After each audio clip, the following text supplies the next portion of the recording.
All right, great to have you back again. Now we're going to talk about the role of PCCD, and we sort of already introduced them previously, but we can see that this is Pennsylvania Commission on Crime and Delinquency. So what are its school roles? That would be important for us to understand. Well, they have established best practices for what should be done for your physical site safety and security assessments and protective measures. I'll give a couple of examples that are in their best practice measures. And PCCD obtained these best practices from Pennsylvania State Police Risk and Vulnerability Assessment Team that has done hundreds, if not thousands, of assessments, and many of them in the school settings. And they were able to develop what are the best practice standards in concert with national agencies that do similar work.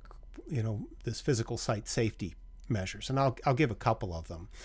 PCCD's best practice measure is that any glass in your school buildings that's within 4 feet of ground is supposed to be force protected, so somebody just can't break it and come on in the building. That's a best practice expectation. A very expensive one, but it's still one of their best practice measures expectations. Another is if there is a high-speed avenue of approach. That means some place where someone could drive their vehicle in and crash into your building and create some significant damage and harm people.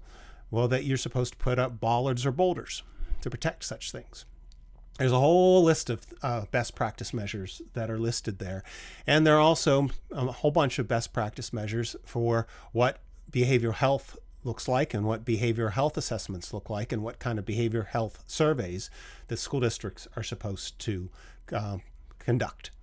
And so you would pay attention to the resources provided later in this training so that you could see links to this best practice materials. It talks about guidance for what an emergency operation planning is supposed to look like. And you'll see more about emergency operations planning in this training as we talk about what is an EOP and what makes it such a thing. So that's a teaser for the future. It talks about the behavioral threat assessment teams and how they're supposed to be established. They could be established at a district level. They can be established at a building level. They could have a district team, and then you could have building teams. So there's flexibility in there, but there's also guidance on what is supposed to be done. And I think I mentioned we might have a training course on that one. It also provides the grant funding for the physical kinds of stuff, which could even mean paying for school police or school resource officers or cameras and widgets, and or behavioral health counselors as well, which we know we need those in our school systems. And we provide safety, security, behavioral health staff training. I think I mentioned that one already. I jump ahead of myself. And it talks about providing Act 44 safety and security coordinator training. We talked about how the staff have to get trained. Guess what? If you're a new safety and security coordinator, you're required to obtain the in-person or online PCCD safety and security coordinator training. And it's more or less a full day of training.